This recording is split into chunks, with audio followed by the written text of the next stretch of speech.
Would you rather play in a wet bulb condition or 30 degrees with wind chill? Wet bulb, but I'd hate it. No, wait a second. I mean, I hate them both. Hello, and welcome to Expected Own Goals. Who's upset? Maybe Kansas City. I'm your host, Eric Morgan. And I'm Evan Davis. Yes, we are doing something a little different this week for the playoffs. We have 4 literally critical games that we've got to break down. Also, the games are all good on some level. They were all dramatic. Dramatic, yes. There's a lot to unpack. Yes, they were all very dramatic, and so we thought each deserved their own sort of mini episode recapping them. And then at the end of the week, we're going to preview both semifinal contests, which should probably offer the same levels of nonsense and drama based on the people participating in them. We're beginning with the episode that I think is the most shocking result of the weekend, and one of the most shocking results that we've seen in this league ever.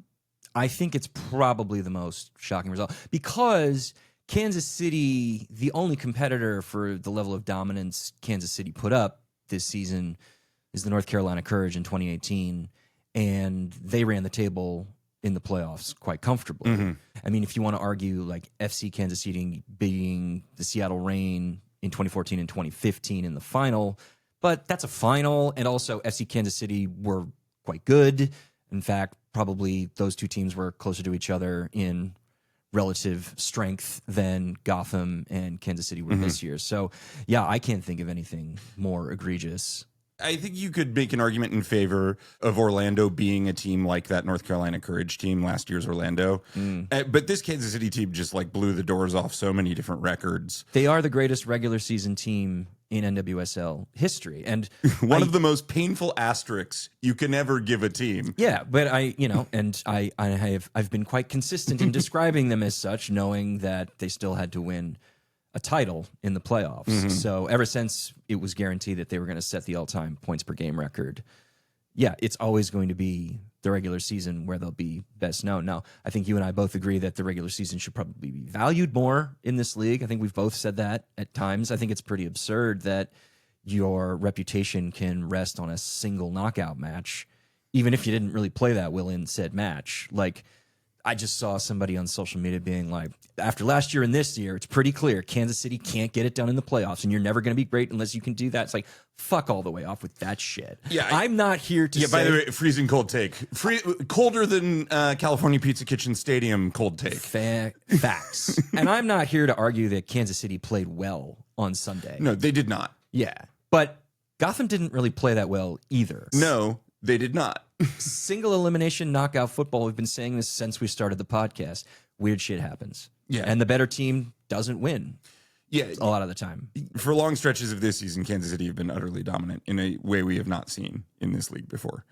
That said, they were trending in the wrong direction, mostly due to health stuff going into this game.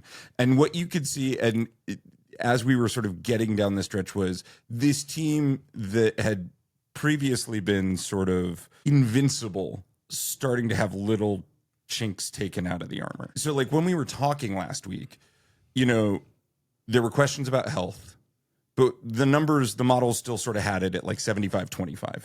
What we also didn't know was the severity of Bia's injury or that Michelle Cooper was not going to be available. Yeah.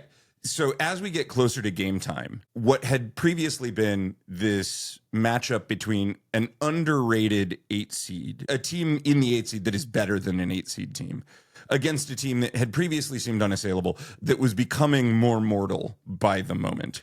So you had Bia diminished, Temwa out, and Michelle Cooper out. And we didn't know if Chawinga was officially not going to be able to see the field either when we did our preview. So if there's a chance that Chawinga can come in off the bench and she's listed as questionable, that changes the calculus considerably. And then you sort of get an aberrant cold day.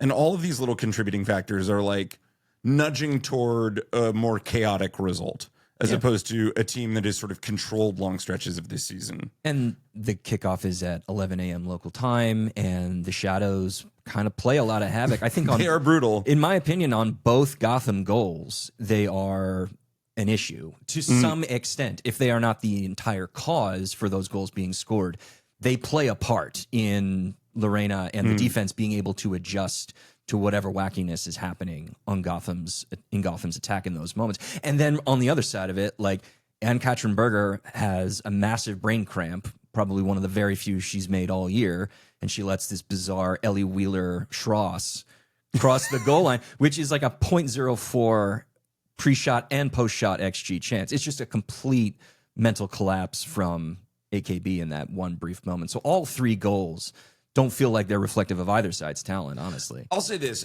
I think Kayla Sharples, who has been spectacular, maybe our defender of the year, Probably. has her worst game since the last playoff elimination game against Orlando last year, where Barbara Banda sort of consumes her alive. Yeah. In this game, she makes one mental error. I think Kayla Sharples is a really good defender. It is really unfortunate that the 2 bad games she has had in a calendar year happen to be elimination playoff games. But also, these are errors that probably in this game could have been survivable. She just misreads a ball. And if you want to chalk some of that up to shadows, I'm not against it. I don't know what her take on that would be.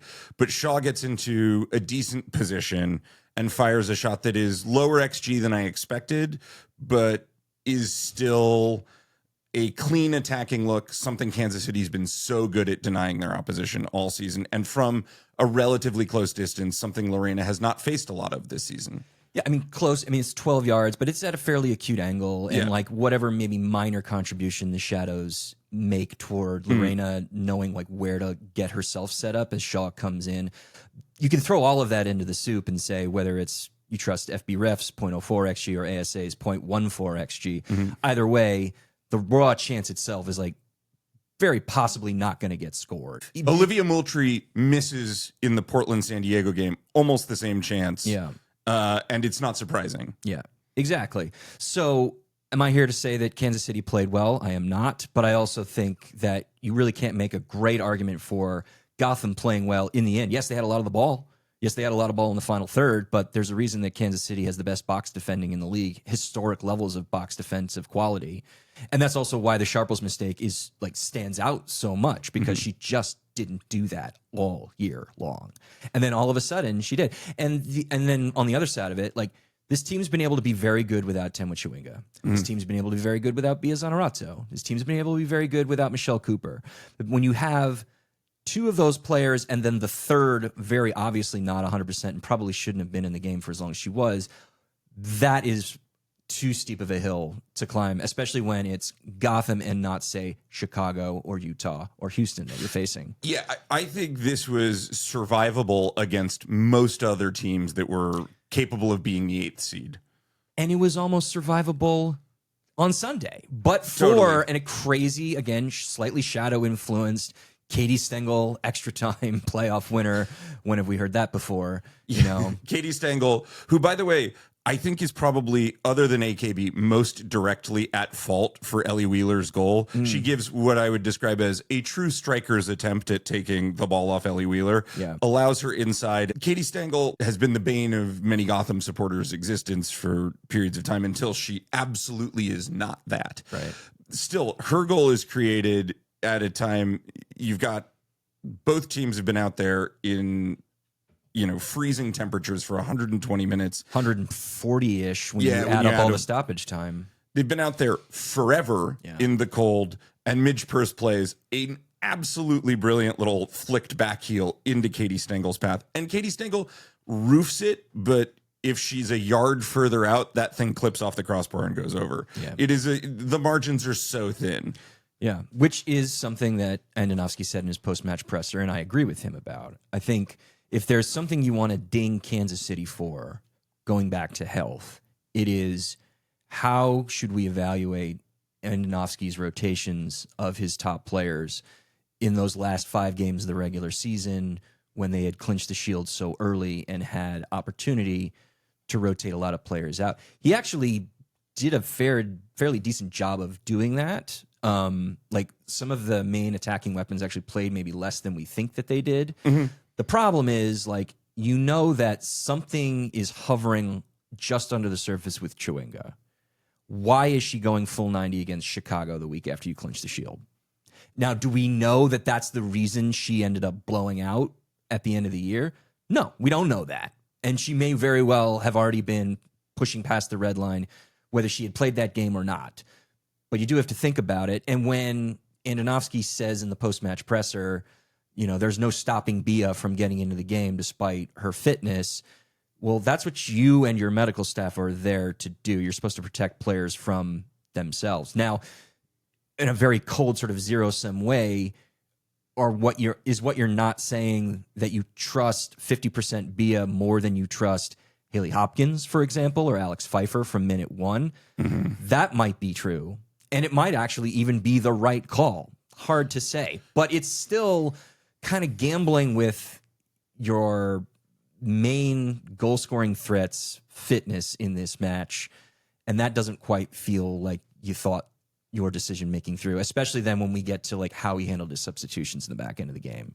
Yeah, I think another way of looking at it is if you took the 98 Bulls utterly dominant basketball team and you took Michael Jordan and Scottie Pippen out of the lineup and told them to play the NBA Finals, they're not going to win as often as you might hope. This team, which, has lots of talent, that front line that they are fielding, diminished Bia, Nichelle Prince, Ali Sentner, Debinha as sort of the primary attacking options.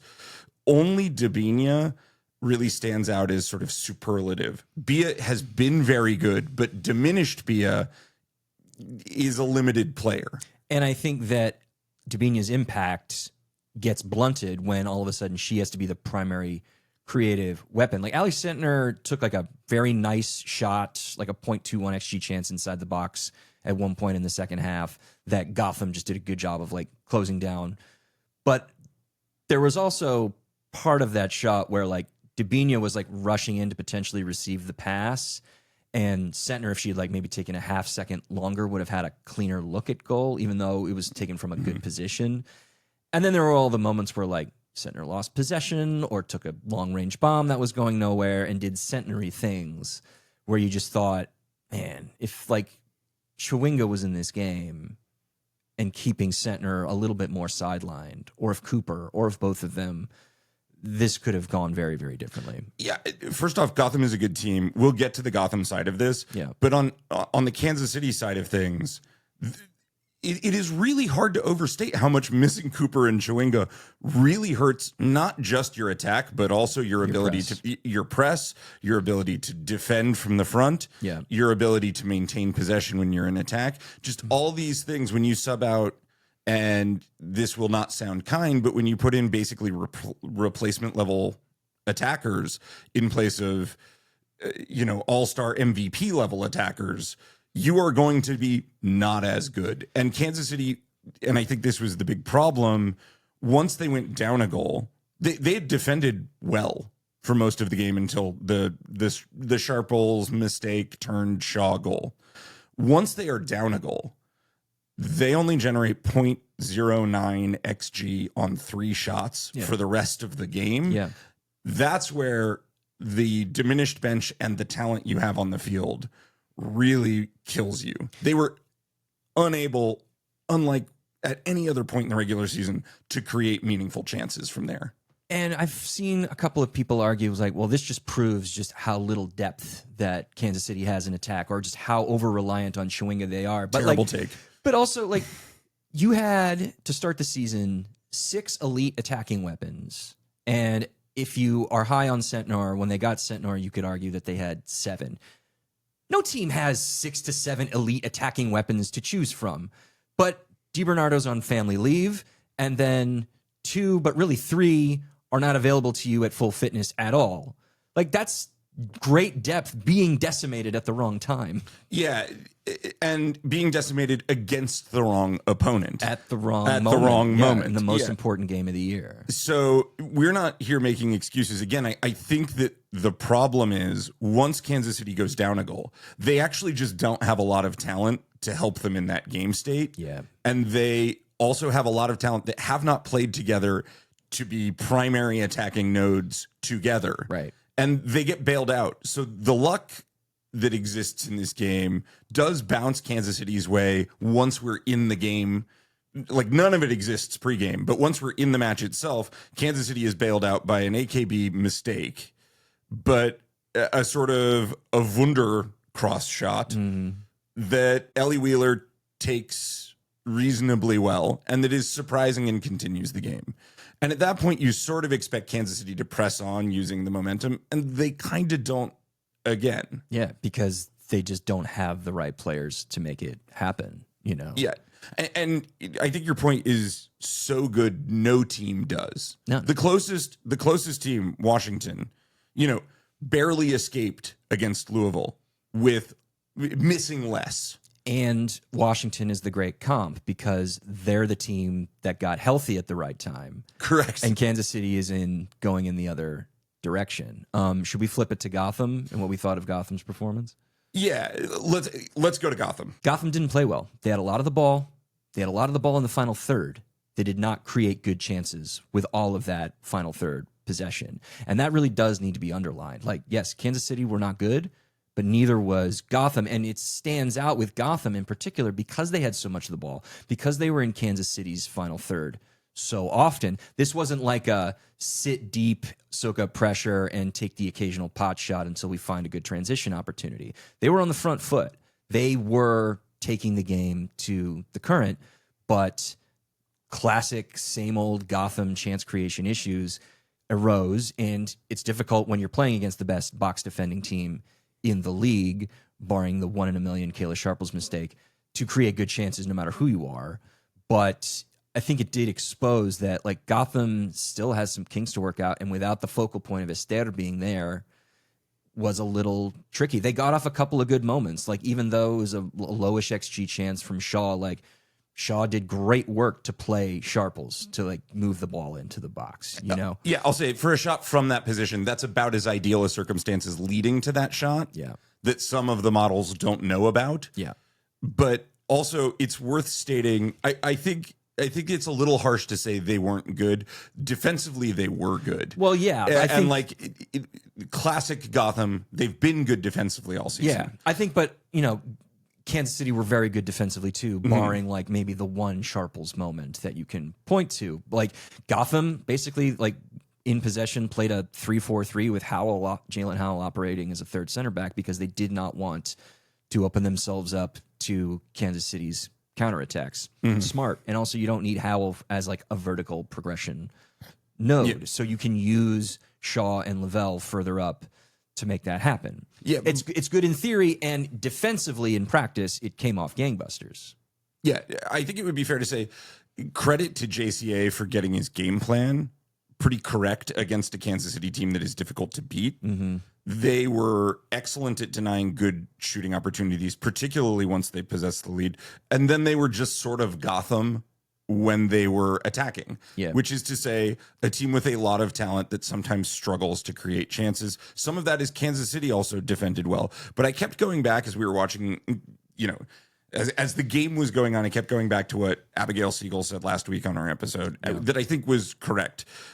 For Gotham to win, it both needs to be their day and also not Kansas City's day. And the way in which it was Gotham's day was they were opportunistic on the two best chances they got, both of which they finished. And in the way it was not Kansas City's day, they were unfortunate on the two chances that they conceded, both of which were finished. They were a little bit lucky to still be playing the game at that point, but all of the bad luck, all of the not Kansas City's day happened. As much as could have gone wrong went wrong for Kansas City going into this game, and they still nearly got it because they generated after they generated after that 140 plus minute game. They had generated 3 quality chances to Gotham's 1. Like one of those gets scored, then we're going to penalties. 2 of those gets scored, we might not even be going to extra time at all, and that's with no attacking talent available to you. Yeah. And this is where the other biggest part of this game steps in, which is just the randomness of one game knockouts and the chaos of a playoff mode. Yeah. What are the contributing factors to Kansas City losing? We've sort of gone over all the rational things you can, sort of all the places you can attribute blame. There isn't one like shining light. There are small incremental decisions made over time that accumulated into a sort of tragic end to the Kansas City season. While we want to or can attach narratives Like the narrative of this game could have been the team of destiny if they go on and win in penalties after Ellie Wheeler's last minute victory. Yeah. That narrative, is fine as far as just a narrative is concerned, but it is not like rooted in some deep fact. And I think as we always talk about, especially around the playoffs, when people assume that like the team that won is just the better team at their core and they were meant to win and they're supposed to win. Like if Gotham lose, I think a lot of questions would be asked of Juan Carlos Amoros's sub strategy. He only brought in 3 players when he could have brought in 5. I think maybe even 6 because of a concussion sub. Oh, because of extra time. That's why. Yeah. He left 3 players on the bench that potentially could have been difference makers when the game really was in the balance. His weapons of like using Jaden Shaw as sort of like this false 90 into out kind of figure is fine insofar as it goes. And obviously she got a goal from her performance, but like there's so much of what they do is reliant on a central focal target. Who wasn't there. They missed Esther. I would say that Shaw's version of playing the Esther role was largely ineffective, except when it really wasn't. Yeah. And a lot of that is just like Shaw's physicality, her sense of how to position herself. Like, it's a Sharples mistake, but Shaw, unlike lots of other strikers in this league, does a lot to induce that mistake and then capitalize on the mistake once it is made. Yeah. I think Kayla Sharples maybe makes that recovery tackle against, substitute average attacker X. Yeah. Jaden Shaw is not average attacker X. Right.